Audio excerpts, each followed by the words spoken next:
आज की क्लास में हम पास्ट कंटिन्यूअस टेंस के बारे में डिस्कस करेंगे, जिसकी हिंदी पहचान होती है वाक्य के अंत में आता है रहा था,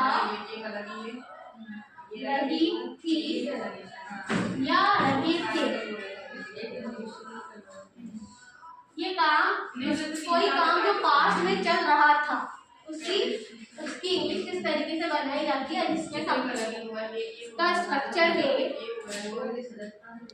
पास्ट कंटिन्यूअस टेंस का स्ट्रक्चर होता है, सबसे पहले आता है सब्जेक्ट, फिर हेल्पिंग वर्ब आती है वाज एंड वर, फिर वर्ब की फर्स्ट फॉर्म के साथ आईएनजी इसमें भी लगता है, और फिर ऑब्जेक्ट।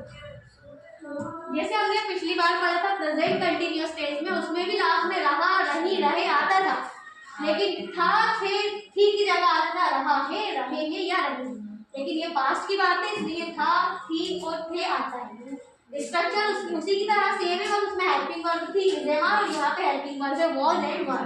अब इसका स्ट्रक्चर इंग्लिश में कैसे बनेगा, इस सेंटेंस को समझते हैं। मैं बाजार जा रहा था, सब्जेक्ट है मैं मीन्स आई, काम क्या कर रहा था, बाजार जाने का। जाने का सॉरी हेल्पिंग वर्ब के आई के साथ वॉज लगेगी, सिंगुलर है इसलिए आई वॉज, और जा रहा था going, I was going to market. ये इसकी इंग्लिश। नॉर्मल यहाँ पे अगर I am going to market हो तो बोलता मैं बाजार जा रहा हूँ। यहाँ पे क्योंकि पास्ट की बात हो रही है इसलिए I was going to market. तो ये वॉज जो है हेल्पिंग वर्ब है पास्ट कंटिन्यूअस टेंस। अब इसी का नेगेटिव लेंगे, तुम स्कूल नहीं जा रहे थे, तुम की इंग्लिश होगी यू, रहा, रही, रहे थे, पास्ट की बात है इसलिए यू वर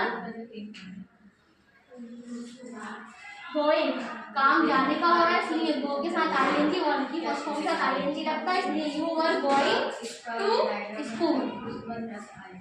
ये इसका नेगेटिव है। अब इसी का इंट्रोगेटिव या प्रश्नवाचक बनाएंगे। क्या तुम क्रिकेट खेल रहे थे? अब यहाँ पे क्या जो है हेल्पिंग वर्ब, जो इस पास्ट कंटिन्यूअस की जो हेल्पिंग वर्ब रहेगी वही आगे आएगी। तुम के साथ आता है वर, ये वर आगे आएगा वर। अब सब्जेक्ट आएगा, इसके बाद यू, वर यू। खेलने की बात हो रही है इसलिए प्ले, एंड प्ले के साथ लगेगा आईएनजी क्योंकि सेंटेंस कंटिन्यूअस का है। Were you playing cricket. तो ये रहा इसके तीनों इजी सेंटेंस, लास्ट में आएगा क्वेश्चन मार्क। स्टॉप।